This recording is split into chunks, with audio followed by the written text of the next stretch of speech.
بسم اللہ الرحمن الرحیم۔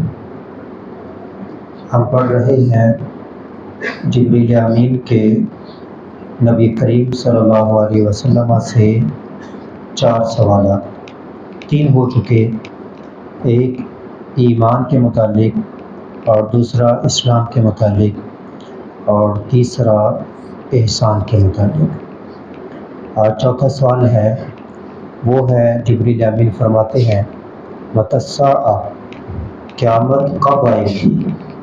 قال، آپ صلی اللہ علیہ وسلم نے فرمایا مل مسئول عنہا، نہیں ہے اس کے متعلق سوال کیا گیا یا جس سے کیا گیا ہے بعالم، زیادہ جاننے والا، من السائل، سوال کرنے والے سے، یعنی جس سے سوال کیا گیا ہے، مجھ سے سوال کیا گیا ہے تو مجھے سوال کرنے والے سے زیادہ علم نہیں۔ وَسَأُخْبِرُكَ، عن قریب میں آپ کو بتاؤں گا، عن اشراطہا، اس کی علامات کے متعلق۔ اشراط، علامات۔ پہلی علامت، اذا ولدت الامۃ ربہا، جب جنم دے گی لونڈی اپنے مالک کو، اپنی مالکہ کو، جیسے ایک روایت میں ربتہا کا لفظ ہے۔ اس کے کئی معنی بیان کیے جاتے ہیں۔ ایک یہ کہ ماں جو ہے وہ غلام بن جائے گی، بک جائے گی، بیٹی اس کو خریدے گی۔ ایک یہ ہے کہ بیٹی نافرمان ہوگی، بیٹی ماں کے اوپر ایسے آرڈر چلائے گی جیسے لونڈے کے اوپر آرڈر چلائے جاتے ہیں۔ آج کل گھروں میں دیکھ لیں، بچیاں اپنے ماں کے اوپر اور بچے اپنے باپ کے اوپر کیسے آرڈر چلاتے ہیں۔ ہمارے یونیورسٹی کے پروفیسر تھے، کہنے لگے ہمارے گھر کے سامنے ایک گھر ہے، ان کی عمر 50 سے اوپر ہو گئی ہے، وہ اپنے والد کو برا بھلا کہتی ہے۔ کیوں؟ وہ کہتے ہیں کہ ہمارے والد بیرون ملک رہے، بہت کماتے رہے، ہماری والدہ ادھر تھی اور بہت پیسے بھیجتے تھے، والدہ سے ہم جو چاہتے کرواتے، منواتے، تو ہماری تربیت نہیں ہو سکی۔ اب کیا ہوا ہے، اب ہمارے بچے، ہماری تربیت ہوئی ہوتی تو ہم اپنے بچوں کی تربیت کرتے، جب ہماری نہیں ہوئی تو ہم نے اپنے بچوں کی نہیں کی، اور ہمارے بچے اب بڑے ہو گئے ہیں تو وہ ہمارے ساتھ کیسا سلوک کرتے ہیں وہ بیان سے باہر ہے۔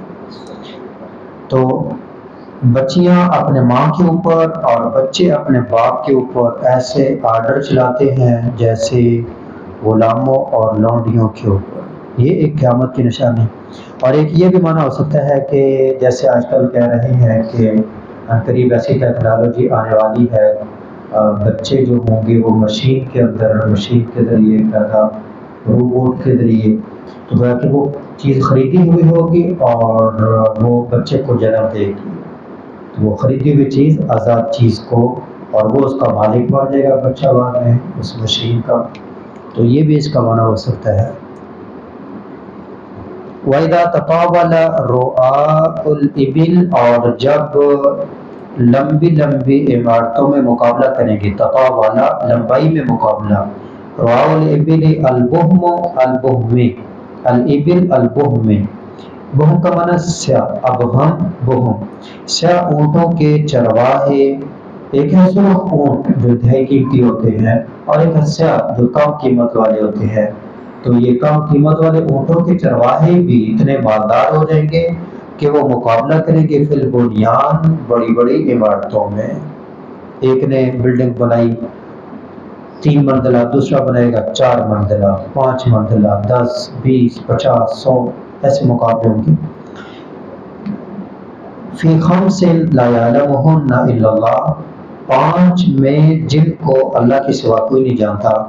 ثم تلا النبی، پھر یہ آیت پڑھی نبی صلی اللہ علیہ وسلم نے، ان اللہ عندہ علم الساعہ، کہ قیامت کا علم اللہ کے پاس ہے، یہ ان میں سے ہے، اس کا علم کسی کو بتا نہیں، ہاں صرف علامات کچھ ہیں۔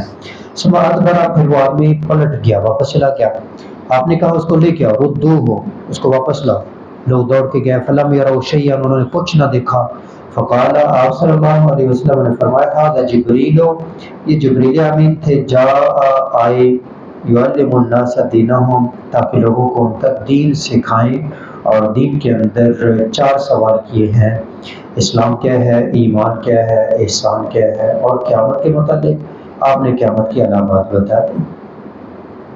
تو نبی صلی اللہ علیہ وسلم نے بتا دیا کہ جبریل تمہیں تمہارا دین سکھانے آئے۔ یہاں سے معلوم ہوا دین سیکھنے کا ایک طریقہ یہ ہے کہ سوالات کیے جائیں، جیسے کلاس میں استاد بیٹھے ہیں، طلبہ سوال کریں، اور یہاں پر عالم جو موجود ہوں لوگ ان سے سوالات کریں۔ یہ سیکھنے کا بہترین طریقہ ہوتا ہے۔ اسے سوال کرنے والا خود حاضر دماغ ہوتا ہے، بڑے غور سے وہ پھر بات کو سنتا ہے، اور سامعین بھی اس سوال کو اور پھر جواب کو سنتے ہیں، اور وہ چیز یاد آ جاتی ہے۔ تو علم کے سیکھنے کا ایک طریقہ یہ بھی ہے۔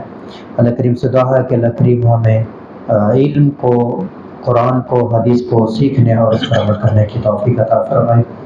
وما لی الا البلاغ المبین۔ السلام علیکم ورحمۃ اللہ۔